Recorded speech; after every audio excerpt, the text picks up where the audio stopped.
Apply করলাম, আমার এলাকার একজন দিয়ে অ্যাপ্লাই করলাম। আলহামদুলিল্লাহ 17 মাস অপেক্ষার পর ভিসা পাইলাম রোমানিয়া। তারপর রোমানিয়াতে আসলাম। বেসিক বেতন 60,000 টাকা, এটা মানানসই না।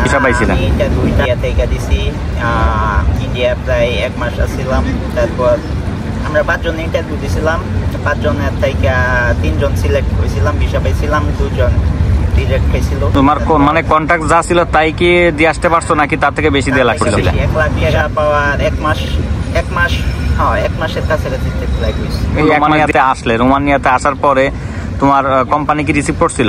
হ্যাঁ, কোম্পানি রিসিভ করছিল। তারপর ওইখান থেকে আমরা ফার্স্ট বুখারেস্টে আইছিলাম। বুখারেস্টে থেকে কোম্পানি টিকিট কাইটা দিছে এখানে। তো হ্যালো গাইস, আসসালামু আলাইকুম। আমি আছি মাইনুর আপনাদের সঙ্গে। আপনাদের সবাইকে স্বাগতম আমার এই স্বপ্নের যোদ্ধা ইনফরমেশন চ্যানেলে। আশা করি আপনারা সবাই ভালো আছেন, সুস্থ আছেন, আমিও ভালো আছি। তো আজকে আপনাদের মাঝে চলে আসলাম আমার একটা ফ্রেন্ডকে নিয়ে। তার বাংলাদেশ থেকে রোমানিয়া আসার গল্পটা আপনাদেরকে শোনাবো। সে কতদিন অপেক্ষা করে রোমানিয়ার ভিসা পেল এবং কত টাকা খরচ করে রোমানিয়াতে আসলো এবং রোমানিয়াতে কি কাজ করতো, কত টাকা বেতন পাতো। তো এই সব ডিটেলসলি আজকে তার মুখ থেকে একবারে সরাসরি আপনাদেরকে শোনানোর চেষ্টা করব।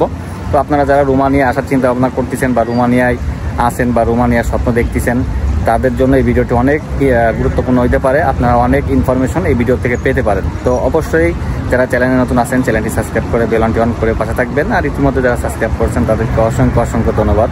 তো চলুন আমার ভাইয়ের কাছে চলে যাই।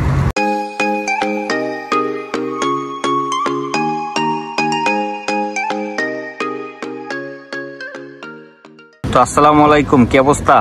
আলহামদুলিল্লাহ ভাই, ভালো আছি। আপনি কেমন আছেন? আলহামদুলিল্লাহ ভালো। একটু দয়া করে জোরে বলবেন, তাহলে দর্শকে শুনতে ভালো হবে, যেহেতু আমার ইয়াটা নাই, মাইক্রোফোন। তো ভাই, দীর্ঘ প্রায় 1 বছর পরে আবার আমাদের পোল্যান্ডের মাটিতে আপনার সঙ্গে দেখা। এর আগে রোমানিয়াতে একসাথে একই ফ্যাক্টরিতে কাজ করছি, অনেকদিন দেখা হয়েছে, ঘুরছি। তো আমার সাথে এই যে এতদিন পরে এসে দেখা করে কেমন লাগলো? আমার তো অনেক ভালো লাগছে যে একটা বন্ধুর সাথে। আমি তো অনেকদিন যাবতই তোমার সাথে দেখা করতে চাইতেছি, সময় মিলে না। আসলে বিদেশের মাটিতে সময়টা মিলানো খুবই টাফ। আল্লাহ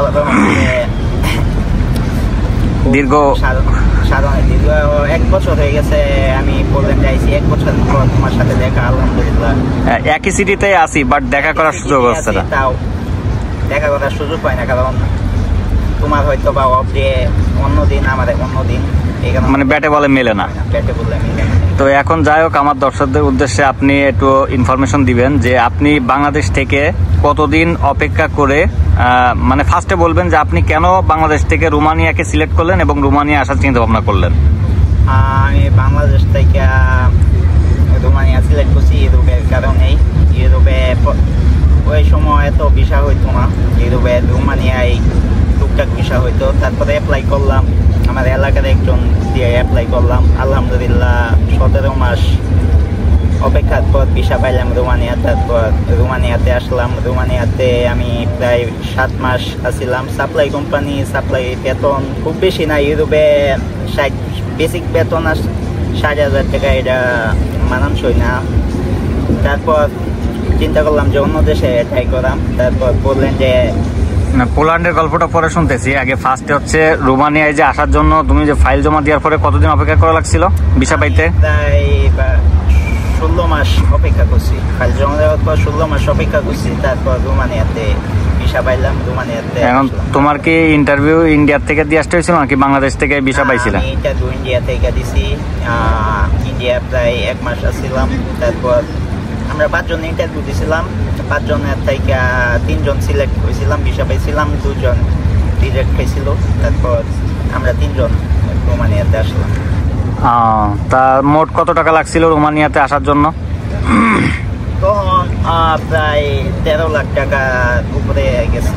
তোমার মানে কন্ট্রাক্ট যা ছিল তাই কি দিয়ে আসতে পারছো নাকি তার থেকে বেশি দিয়ে লাগছিল? 1 লাখ টাকা জামানত দিয়ে আসতে হয়েছে। 9 লাখ টাকা কন্ট্রাক্ট আছে। আর ইন্ডিয়া সবকিছু খরচ মিললে প্রায় 13 লাখ টাকা উপরে গেছে। কিন্তু তো যখন ভিসা পেয়ে আসার পরে কতদিন পরে ফ্লাইট করছিলে? ভিসা পাওয়ার 1 মাসের কাছাকাছি ফ্লাইট হয়েছে। এই 1 মাস দেরি হওয়ার কারণ কি ছিল? 1 মাস এইখানে কিছু কাগজপত্র বাকি আছে।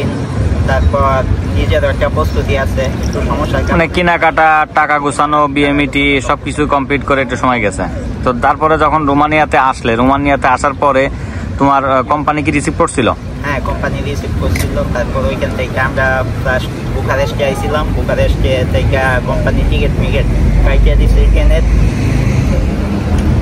ট্রেনের টিকিট কাটিয়ে দিছে। তারপর আমরা প্রথম আইছিলাম ওরাদিয়াতে। 3 মাস অপেক্ষা করছিলাম, আসার পরে কাজ কাম পাই নাই।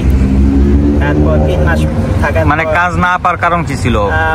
ওই তখন কোম্পানিতে কাজের মানে ক্রাইসিস ছিল, লোক লাগতো। মানে ডিরেক্ট কোম্পানি না, সাপ্লাই কোম্পানি? Supply company. আচ্ছা। কোম্পানিতে আসার পরে 3 মাস বসে আছিলাম। এটা কি শুধু আপনার নাকি আরো আপনার সাথে যারা ছিলেন? মানে আমরা একসাথে যারা আইছিলাম সবারই। তারপর কতজন আনুমানিক? 10-15 লোক। মানে 10-15 জনের টোটালে 3 মাস বসে থাকা লাগছিল? বসে থাকা লাগছিল। তারপর 3 মাস পরে কাজ পাইলাম। তারপর কিছুদিন কাজ করলাম, 1.5 মাসের মতো কাজ করলাম। তারপর ওইখান থেকে একটা কোম্পানি ছিল, ওইখান থেকে আমার চাকরিটা চলে যায়, মানে যে কোনো কারণে চাকরিটা চলে গেছে।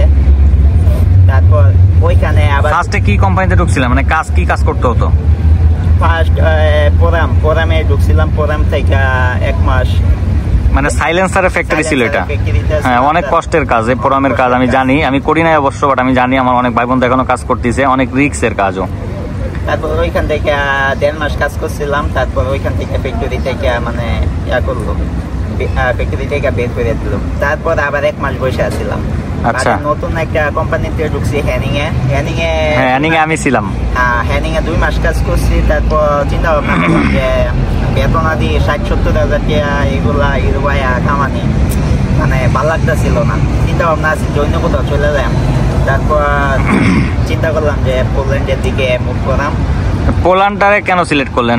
আপনার যারা রোমানিয়াতে আছে তারা তো maximum Italy, France, Spain, Portugal এই সব জায়গাতেই ঢুকছিল, তা আপনি পোল্যান্ডে কেন আসলেন?